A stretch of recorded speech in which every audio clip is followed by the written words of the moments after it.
Now, civil society activists and members of the opposition have asked President Museveni and the NRM party to explain the source of funding for party activities.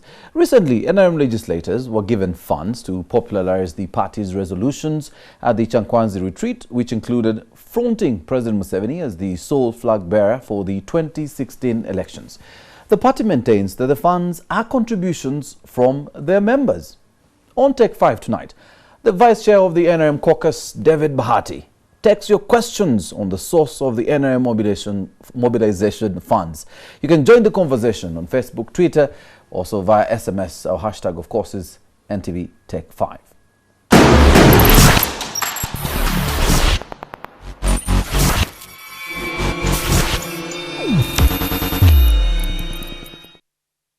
Well, you can join the discussion that's already ongoing on Facebook. Our page is NTV Uganda. You can also send us an SMS to 6565. And you can also, of course, join us on Twitter. Our handle is at NTV Uganda. Let's take your questions and our guest, of course, Honorable David Bahati. Honorable, as Vice Chair of the caucus, yes. Not so long ago, your passes, your accounts were loaded with some money. Many are wondering, what's the source of this money that comes normally to you, members of the NRM party, from, of course, either given by the president or by the party? Where's the source of this money? First, the exercise is much bigger than the facilitation that we are getting. Yes. The exercise has 4 objectives. One, to explain to the people of Uganda after 2.5 years the achievement and progress we are making under the leadership of President Museveni, and also to enhance party cohesion and unity, and to listen to the population of Uganda, the challenges they are facing, their views on how we can improve the programs to serve them better, and also to explain the Kyankwanzi resolutions that we had in February. And now, yes, to do this, still haven't answered the question. Yes. To do this, yes, we have asked our members to go back to the constituencies, yes, and be able to get the review of the 2.5 years. And they will need to call members of the party at the sub-county, and for members to come, they need facilitation. And this facilitation given to members of the NRM comes from the coffers of NRM,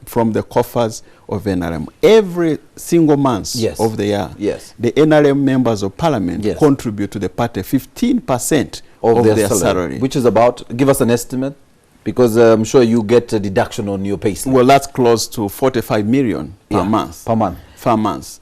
So, and also you should understand, yes, that the president, long before the NRM as a party came into existence, has built a network of people who have been contributing to the struggle.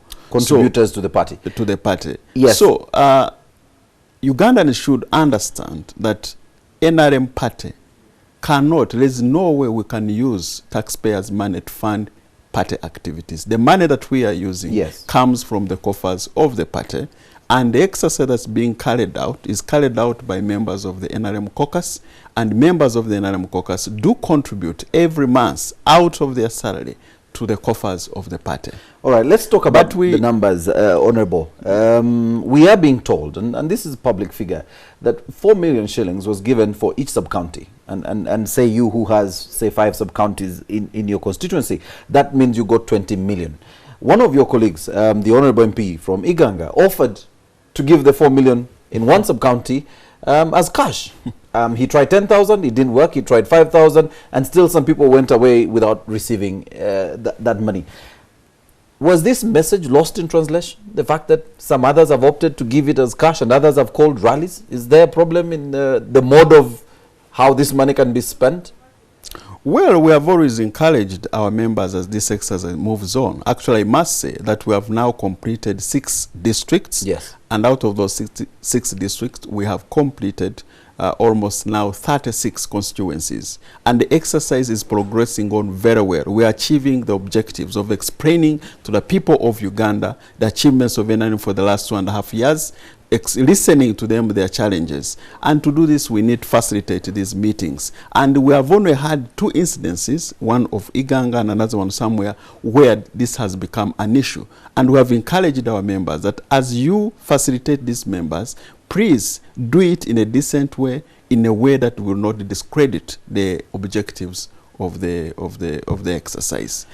Yes, you mentioned it as an exercise, and I want to use the words of the party. You're calling it mobilization and accountability, exercise or campaign. You're practically saying you're counting for the 2.5 years you've been in office, but also you're mobilizing, and I'm told this should have been the key highlight of the campaign and the main important subject of the campaign, to mobilize support for the president as the sole candidate in 2016.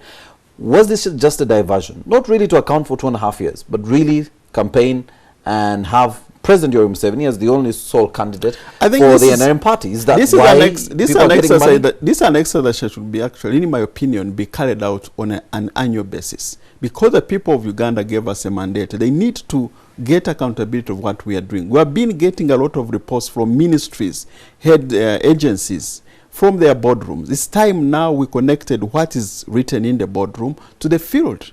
And I think the reports that we are getting from the field, we are overwhelmed by the performance of NRM in roads, in fixing the education system, in fixing the health sector. I think the people of Uganda are appreciating what NRM is doing. All right.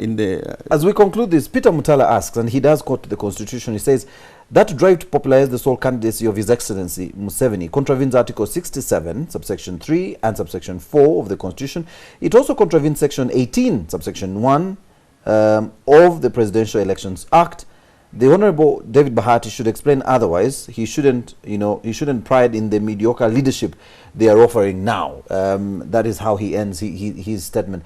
Are you flouting the Constitution first to promote and engage the citizenry for one single candidate in 2016? This should be an open policy for everyone to come in, whoever is interested in standing for presidency, and that is what he's saying, and you are saying. Why should we even hold an election? Probably. Well, at Kyankwanzi, we made a recommendation to the party organs about the candidate of President Museveni. It is this recommendation that actually the population of Uganda is receiving overwhelmingly.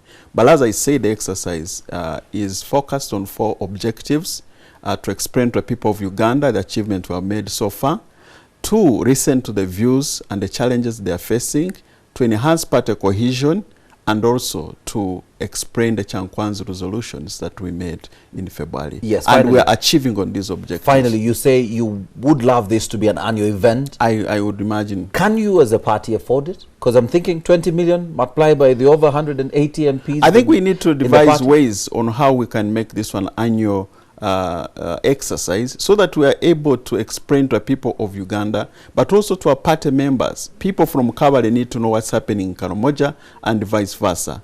People from Balala want to know what is happening in Mbale, so that we are really moving as a country and as a party. But on overall, our exercise is achieving the objective that we have set it to do.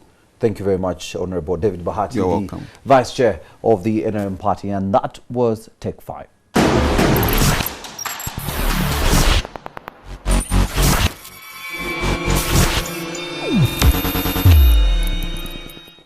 Well, there's a lot more still to come, including